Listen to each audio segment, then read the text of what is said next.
प्यारे बच्चों, class 12th में चैप्टर 1 इकोनॉमिक्स का चलेगा, जिसमें आज लेक्चर 7 है। पहले 6 लेक्चर पढ़ा दिया हूँ। कल हम लोग पढ़े थे उत्पादन संभावना वक्र पीपीसी की विशेषता, और विशेषताओं को मैं ये कहा था कि क्वेश्चन के रूप में पूछा जाता है। पहला विशेषता बताया गया था कि पीपीसी कब बाएं से दाएं या ढालू क्यों होता है। पीपीसी उत्पादन संभावना वक्र बाएं से दाएं नीचे की ओर क्यों गिरता है, कल हो चुका था। दूसरा प्रश्न हमने बताया था कि पीपीसी मूल बिंदु की ओर नतोदर क्यों होता है, कल हमने पढ़ा दिया था, बहुत अच्छे से पढ़ाया था कि नतोदर कब होता है, उन्नतोदर कब होता है और पीपीसी सीधी रेखा में कब होती है।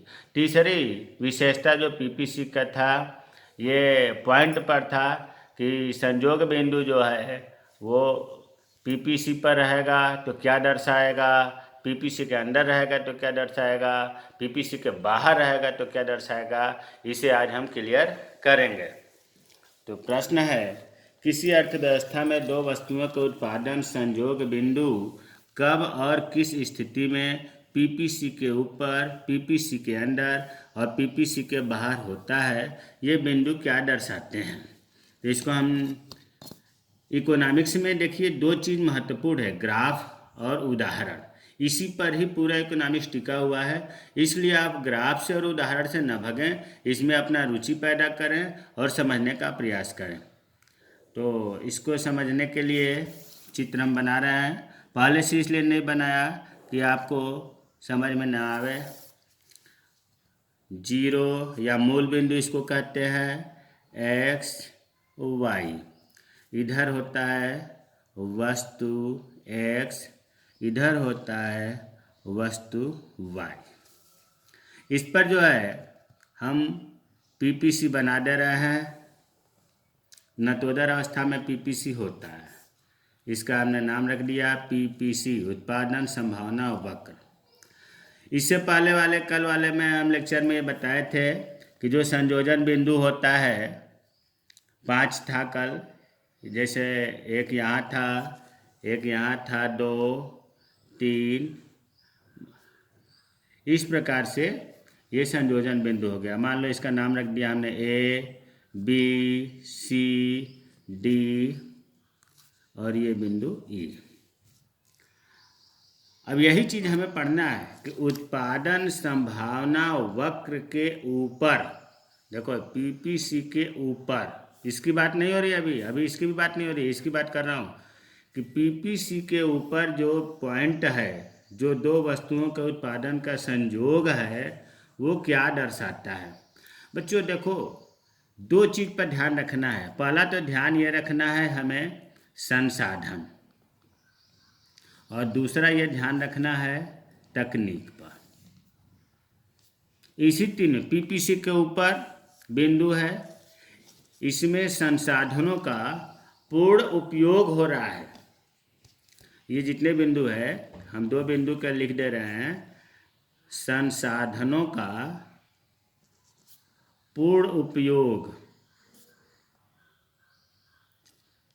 किसी अर्थव्यवस्था में या किसी देश में अगर संयोग एक्स वाई वस्तु का पीपीसी के ऊपर है, तो इसका तात्पर्य हुआ कि उस देश में जितने भी संसाधन थे, अगर 5 संसाधन है तो 5 का उपयोग हो रहा है। उसमें बेरोजगारी का बिल्कुल नाम नहीं है, बेरोजगारी नहीं है, सबको रोजगार मिला हुआ है। पीपीसी के बिंदु ये शो करते हैं, जबकि ये संभव नहीं है। कोई ऐसा राष्ट्र या कोई ऐसा देश नहीं होगा जिसमें बेरोजगारी न हो, लेकिन हमारा पीपीसी ये बताता है कि संसाधनों का पूर्ण उपयोग हो रहा है, बेरोजगारी नहीं है। और दूसरा है तकनीक। तकनीक का इसमें जो है, जब बेरोजगारी नहीं है तो श्रम प्रधान तकनीक का पूर्ण उपयोग होगा, तकनीक का कुशल प्रयोग, अधिकतम प्रयोग जो होता है वो हो रहा है। तो दोनों से हमें अंतर डिफरेंस करना था। तो अब आपको ये क्लियर हो गया कि पीपीसी के ऊपर जो बिंदु है, इसका अर्थ ये हुआ, क्योंकि पूछ रहा है कि संयोग बिंदु कब और किस स्थिति में है और ये क्या दर्शाते हैं। तो ये दर्शाते ये हैं कि इस राष्ट्र में बेरोजगारी नहीं है, संसाधनों का पूर्ण उपयोग हो रहा है और तकनीकी का कुशल प्रयोग हो रहा है। अब मान लो कि ये पीपीसी से अंदर अगर पॉइंट है संजोग का, यहाँ ई तक हुआ था, अगर हम नाम रख दिया एफ जी एच। अब इन बिंदुओं का, अब इसकी बात कर रहा हूँ, इसका तो हमने बता दिया कि पूर्ण संसाधनों का उपयोग हो रहा है, बेरोजगारी नहीं होती है, सबको रोजगार मिला हुआ है। अब पीपीसी के अंदर जो बिंदु है इनका क्या ये दर्शाते हैं, तो देखो इसका मतलब ये हुआ कि यहाँ पर जो संसाधन है, पहला बात हमें संसाधन की कहानी है, जो संसाधन है संसाधनों का अल्प उपयोग हो रहा है। यहाँ कुछ लोग बेरोजगार भी हैं, पूर्ण रोजगार की स्थिति में नहीं है। अगर पॉइंट अंदर, संजोग अंदर है, पीपीसी से पॉइंट अंदर है, तो इसका अर्थ हुआ कि संसाधनों का अल्प उपयोग हो रहा है। इसका मतलब कि यहाँ बेरोजगारी है, कुछ लोग हैं जिनको काम नहीं मिला हुआ है। इस स्थिति में बेरोजगारी नहीं थी, बेरोजगारी है। तकनीक के मामले में यहाँ तकनीक का कुशल प्रयोग हो रहा है, यहाँ तकनीक का अकुशल मतलब पूरा प्रयोग नहीं हो रहा है। कुछ जो है बेरोजगार बैठे हैं तो तकनीक का भी पूरा उपयोग नहीं होगा। तो अब ये भी क्लियर हो गया कि उत्पादन संभावना वक्र के अंदर जो बिंदु होते हैं उसका तात्पर्य होता है कि संसाधनों का अल्प उपयोग हो रहा है, वहाँ बेरोजगारी है और तकनीकी का अकुशल प्रयोग हो रहा है। अब कुछ ऐसे, अब इसकी बात कर रहा हूँ पीपीसी के बाहर। पीपीसी के बाहर मान लो कोई यहाँ पीपीसी है तो इसके बाहर इधर ही होगा, इसके अंदर था, ये पीपीसी के ऊपर था, तो पीपीसी के बाहर में मान लो हमने 3 पॉइंट बना दिया।